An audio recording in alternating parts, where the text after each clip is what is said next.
Arena at the Toyota Canada factory.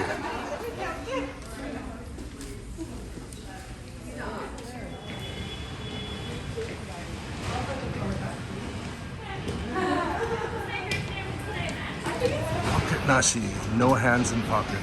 Don't walk, drive while using your electronic device. Use your handrails or climbing.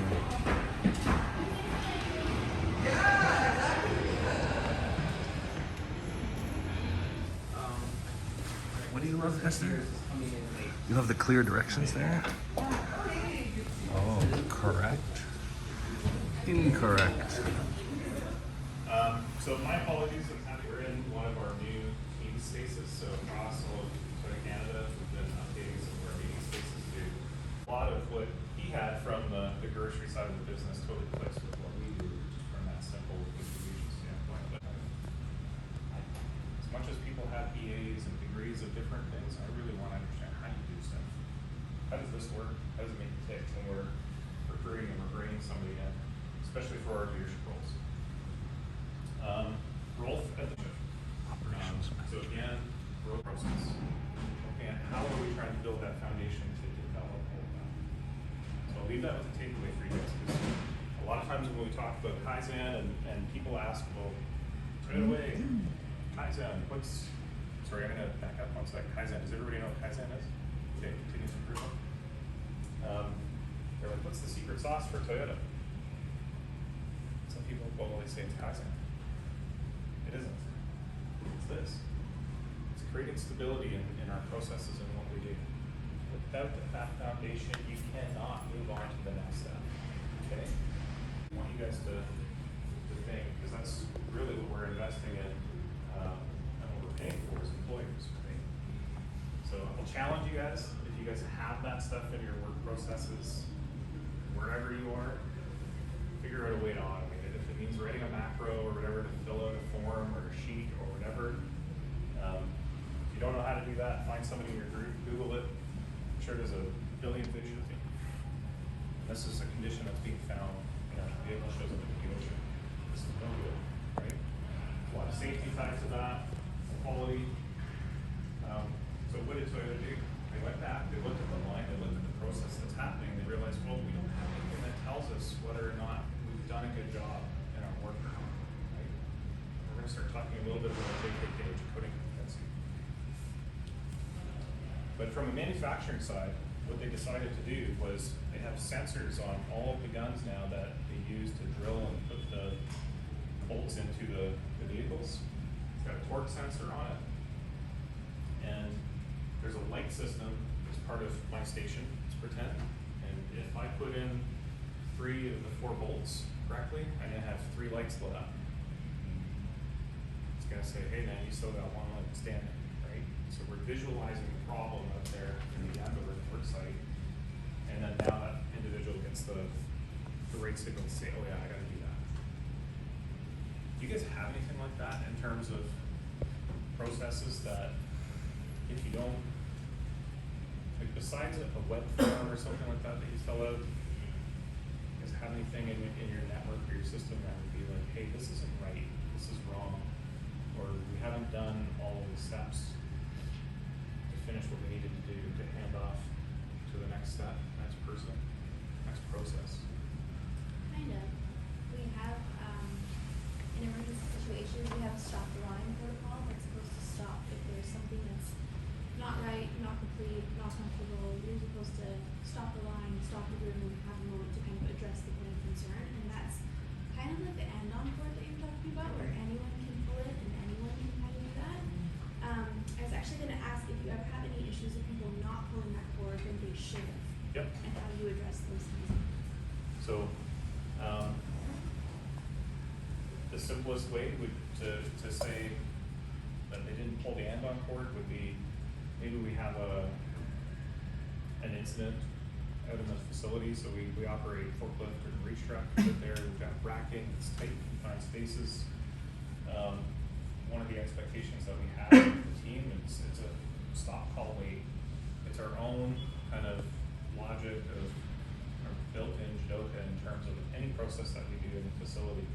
So we're talking about that radio, we're talking about the person that was in encountering a pick denial or there's some other problem in our process, in our SOP, we call it stop, call, wait. In the situation of an incident, so maybe I drove my forklift into the rack. Bank account looks okay. And keep on going. It's no good, right? Because now we have a substandard or subpar condition, potentially putting other team members' health and well-being at stake because we're in a seismic area, racking, just imagine a shelf falling over, but a really big shelf. So when it comes down to that at the end, it's really about getting back to that foundation. It's that training, making sure that we've built that stability, and we spend a lot of time either coaching a team member involved, and or the greater group as a reminder if we need to, if we feel that there's something that's lacking in that. The worst case scenario is I usually end up helping somebody else find alternate employment somewhere else because when it comes to the safety stuff, we just can't mess around. Right? Have that process. How does everybody know that that condition's happening?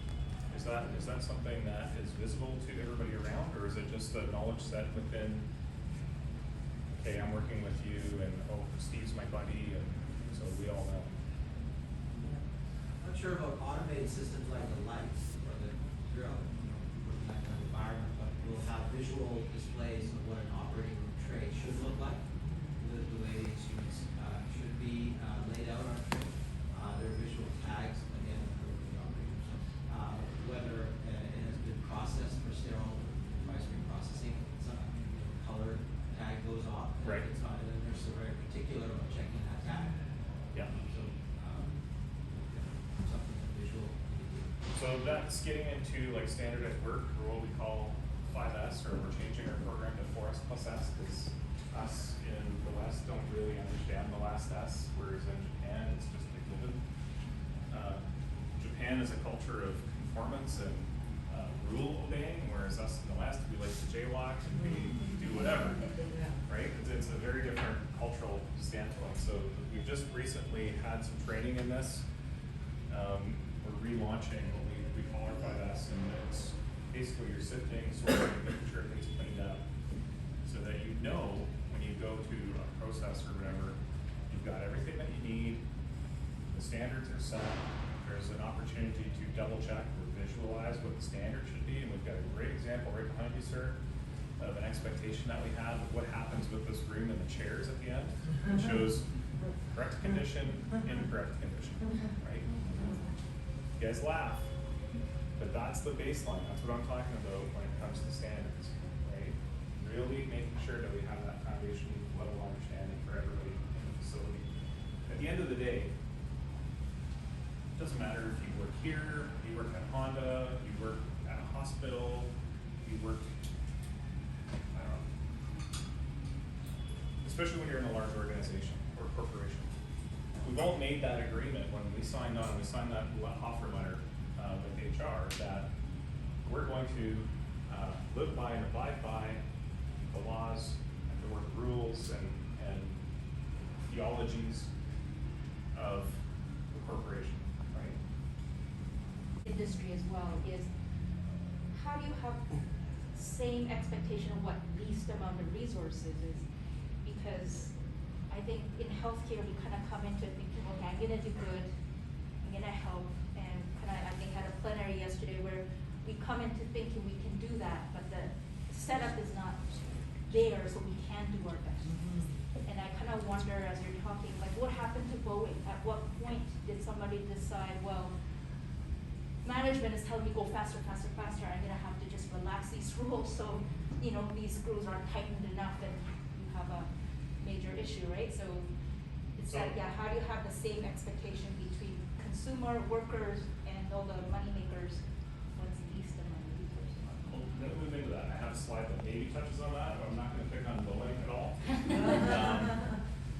And to be honest, when that incident recently happened and all this news came out in the last little bit, I was really surprised because there's some people in this facility that have friends that work in the Boeing plant across the line. And just hearing some of the stories and everything of what they do in there and how well they do it, I was really surprised possibly a decoupling of what the original mission and vision of bowling was that caused that to happen. Right? And at the end of it, it comes down to leadership. So whether it's in your small organization or you're looking at, you know, healthcare as a whole for the province, I know that there's problems up there for you guys. I've got friends that are in various roles through the Lower Mainland, and I get to hear some of the horror stories that you guys encounter. But that's why in And not the healthcare, medical part of it, just the administrative part of it. Right? in healthcare, we're trying to use leverage AI. Like in prison health, we're trying to the dashboard. So let's say we have more UTI, urinary infections. Okay, let's go back. We haven't done it yet, but we're trying to use that measure so we can go back and say what happened, what went wrong. So I think we're trying to do that, but right now we don't have the process. How do we make sure that we've got quality in our process? And so we look at it from the perspective of making sure that we've got putting in pet suit in there. And what that means is just making sure that we understand that when I'm done my work, I've got an opportunity for me to just double check everything is good. I know it's good, and be able to pass that on. But with that knowledge of I'm setting it up for the next person to receive it, meaning in our environment, it might be as simple as making sure that a part number and or a barcode on a cart is facing the person that's going to receive that cart at the other end, so they don't have to physically spin this thing around and deal with it. Probably some different simple things that you guys can do within your own processes, but it's always about constantly thinking about that next step, that next customer. Now that next customer could be your patient, depending on what role you're in. The next customer could be your subordinate leader or team member. Next customer could be your director or the province, federal government, whatever we're developing, whatever we're putting through. But you're always thinking ahead and you're trying to anticipate what is the customer going to need and building that into the process so that you're always handing off great quality work. The image example I got here is she's 100% got it done, nailed it. Next person gets it. I don't know about this. What am I supposed to do with it? And you can see it gets handed off, and she's like, "What? I don't have time. But it's okay." Sloughs it off, and now the customer at the other end is impacted. Right? You don't want that. You want to make sure that whatever process you guys are developing, that the team members are empowered to make sure they know how to check their work. So determine the quality of their own work and not relying on you to figure out whether it's a good or bad condition. Right? Create that engagement within the group. Okay. I think it just basically touched on. Look at the board there and then When in doubt, just stop, call, and wait, guys. So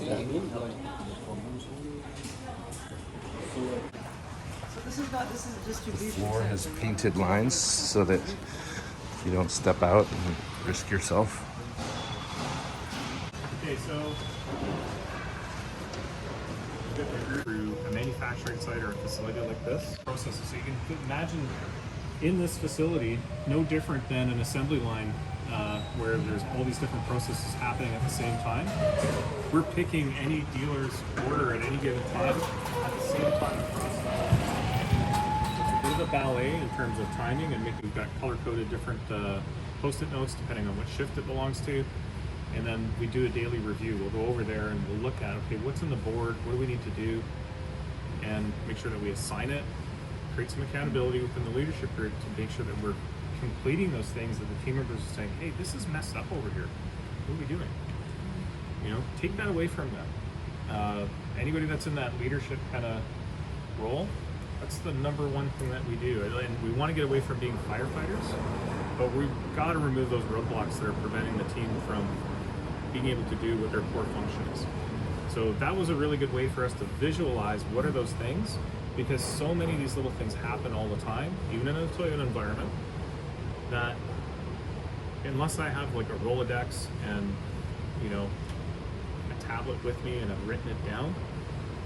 This is like the Play-Doh machine, man. There's only so much room for Play-Doh in here, and then something's got to go out. So I'll forget. The sticky notes, Jason, were people's issues that they were putting on, and then the names on the left were the leaders accountable to help them remove those blocks? Yeah, so the stuff that was on the left was the completed stuff that the leaders had done. And then at the end of a month, we'll go and we'll take those, and we call it Crumple Day, the first day of the next month. And we just celebrate all the things that we got done as a leadership team. So it's a little bit more motivational for the leadership group to know that it's just not hammer and tong every day. And how do you identify who needs to take care of it? Everybody reviews everything, or for the most part, the OL or the ops leader that brings the information to the table will take it, unless it's something that doesn't make sense to be with them and it needs to be with management or with the planning team. Green for one, and when I look at this headcount variation or variance, we're not running overtime today, are we, Roman? We have overtime because we have some projects going on. So So some now you of the get to time see- is going to projects. Now you get to see leadership in action. But that's one of those things that we do. So we use these boards to come and if you guys are designing any tools like this, I'm going to challenge you guys to not make it too complex and understand what it is that you're trying to get out of that board. What is the goal of that at the end of the day? I wonder with healthcare now, there's gonna be a mandatory, nurse per patient ratio. And this would be very useful if anyone's doing that, to have that kind of board, right? You probably To want to keep track of automate it and do something with your computer and just use it on a screen. Yeah, like a dashboard, yeah, Right. like another dashboard. I think somebody said how many? So you guys even work in a Toyota facility, you guys figured out what this board is and how to read it for the most part in, what, 5 seconds? That's what I'm trying to get at. When you guys are going to build a tool, don't make it overly complex. Understand what is the goal of what you're trying to develop with that, and make it simple, easily repeatable, everybody understands. This is just simply how many trucks we have coming in on a daily basis, and then we can get into the drill down detail of how much volume is on there. Again, this is one of those ones that's just going to get automated into the display on the TV at some point. Money on this system, if it's messed up, and I'm sure there's a whole bunch of stories you guys can tell from. Oh, yeah. Oh, yeah. I know of a couple that have hit the news, but Using algorithms that don't work for no reason and no one knows how the algorithm is there, and then they keep on using the States especially. yeah. Happens with it like that. It is- So I'll give you the real high level on this. This is a 100,000 square foot parts distribution center.